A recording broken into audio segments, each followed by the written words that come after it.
जमीन खरीदी बिक्री के नाम पर हुई धोखाधड़ी। दो सगे भाई मोहित और दीपक श्रीवास ने लोगों को लगाया लाखों का चूना।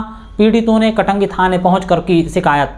आप सभी ने भारत के कुख्यात ठगों में से एक नटवरलाल का नाम जरूर सुना होगा, जो इतना शातिर था कि ताजमहल, लाल किला, राष्ट्रपति भवन और संसद भवन तक को बेचने का कई बार दावा कर चुका था।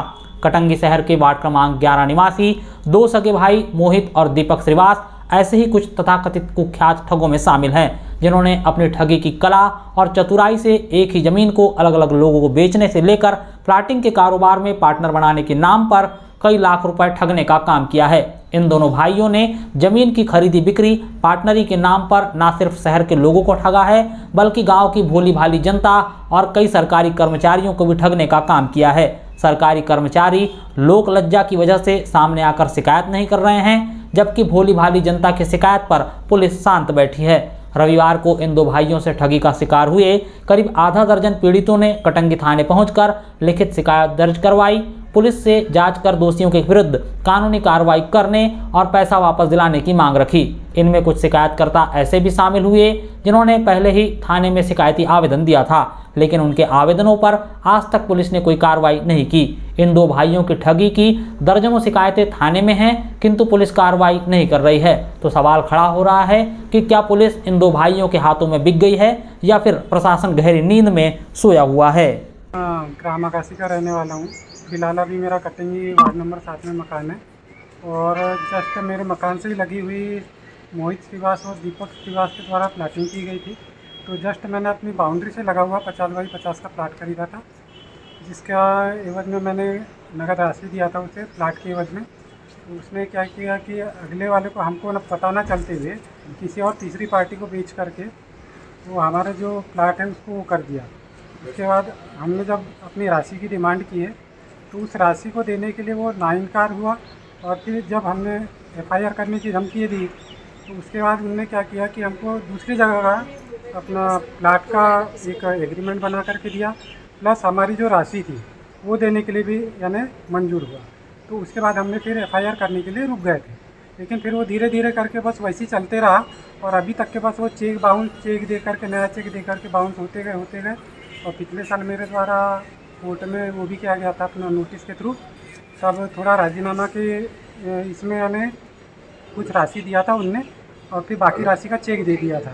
लेकिन अब वो पिछले साल से यानी 1.5 साल होने लगा, तो जब से वो चेक बाउंस होते जा रहा है और उसी चेक को वो रिटर्न करके नया चेक बना करके दे दिया जा रहा है।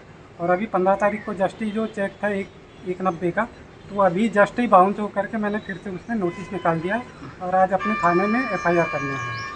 मुझे एक बात बताइए, कितने बार जो है वो ज़मीन खरीदी बिक्री को लेकर के आपके साथ सौदेबाजी हुई है दीपक और मोहित की? जी मेरी 2 बार हुई है। एक वार्ड नंबर 7 में और दूसरा वाला है अपना छतेरा, जो अपना रेलवे क्रॉसिंग के आगे वो है अपना गर्ल्स, क्या बोलते हैं उसको, गर्ल्स स्कूल जैसे ये है ना, तो उसके पीछे साइड में एक प्लाट उसके थ्रू। कितने रुपए लेना है आपको दीपक और मोहित से?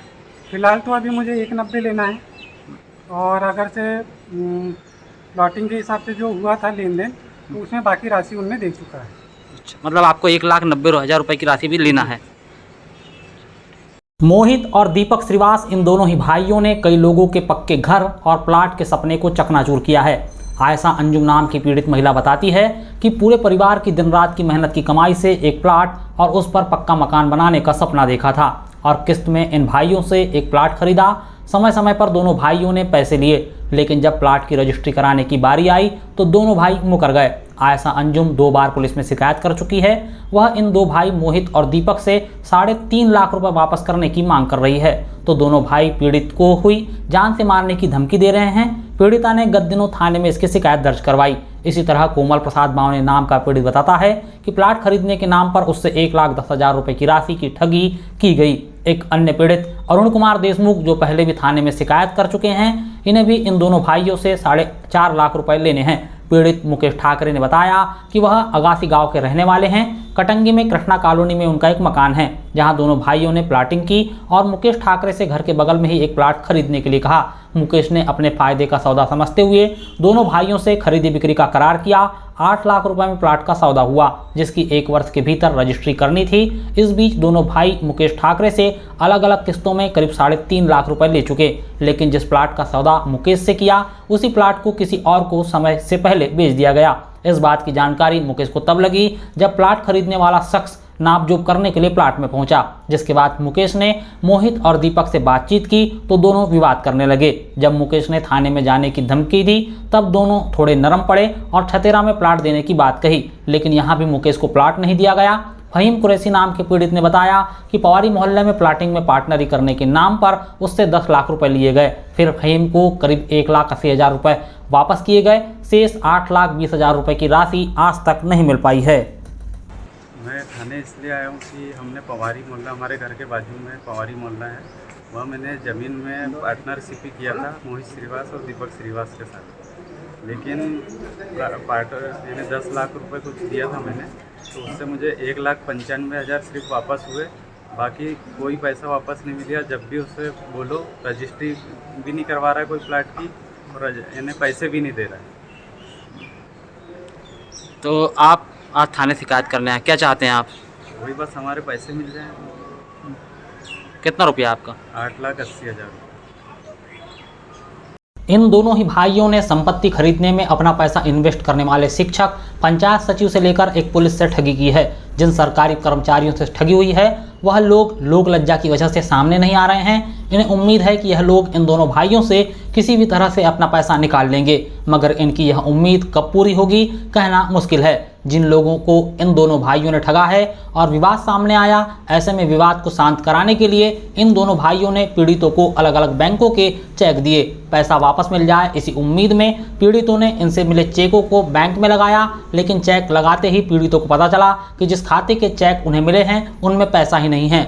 आज भी पीड़ित चेक लेकर भटक रहे हैं, बैंक के चक्कर लगा रहे हैं और चेक बाउंस तक करवा रहे हैं। क्या आपने ही पहले शिकायत की थी थाने में? हाँ, मैंने पहले 2-1 बार शिकायत किया है, उसका कोई रिजल्ट नहीं मिला दोनों भाई के विरुद्ध में, और मुझे करीबन 4.5 लाख रुपए इनसे देना है। इसमें इनने जहाँ तक अभी बीच में आया था तो 50,000 देने की बात किया था, तो 45,000 रुपये दिया उन्होंने घर पे आके। फिर बोले आपने जो 1.5 लाख का चेक लगाया है, बाउंस हुआ था, उसको रिटर्न ले लो। मतलब मैं रिटर्न नहीं देता, मेरा क्लियर कर दे तो मैं इसको रिटर्न दे दूँगा। इसलिए 15 दिन का समय मांगा। 15 दिन के बाद आज तक वो आया नहीं, 1.5 महीना हो गया। जनवरी मैंने रिपोर्ट लगाया था पुलिस थाने में, एसपी साहब के यहाँ भी लगाया था बारह, आज तक मुझे कोई रिस्पॉन्स नहीं मिल पाया उसको। अच्छा, क्या वजह देखते हैं दोनों भाइयों के खिलाफ पुलिस कोई कार्रवाई नहीं करती? अब मैं कह नहीं सकता क्यों नहीं कर रही पुलिस कार्रवाई। क्या पुलिस के हाथ में चढ़ नहीं रहे, पकड़ में नहीं आ रहे, क्या बात है? तो पुलिस पे आरोप नहीं लगा सकता हूँ। वैसे कठोर कदम उठाना चाहिए पुलिस को। पकड़ में आएगा तो उसको सजा मिलेगी तो देगा ना लोगों का पैसा, तो कार्रवाई होना चाहिए। इधर पीड़ितों को अब भी पुलिस से ही न्याय की उम्मीद है।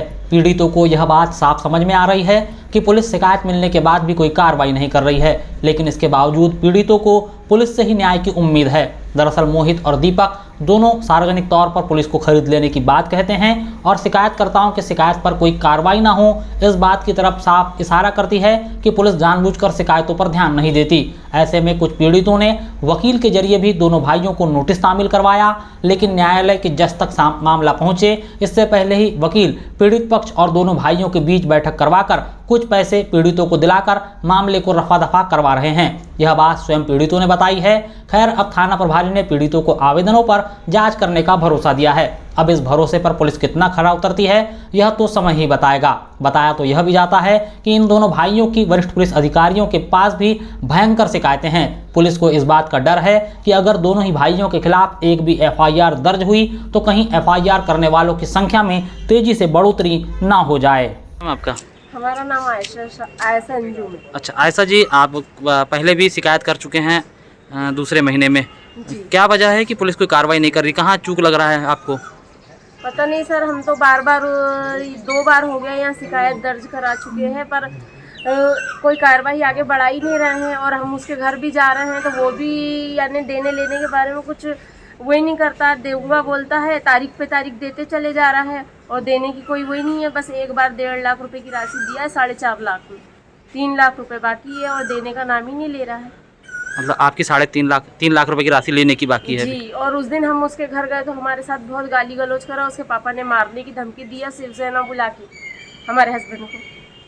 अच्छा, तो पुलिस कोई कार्रवाई नहीं कर रही है उस मतलब? दिन भी हमने शिकायत दर्ज करे हैं आके, जिस दिन गाली गलौज हुई, हम्म, तो शिकायत का कोई आगे बढ़ा ही नहीं रहे शिकायत को। कोमल, आपने भी शिकायत की थी, आपकी शिकायत पे क्या की पुलिस ने?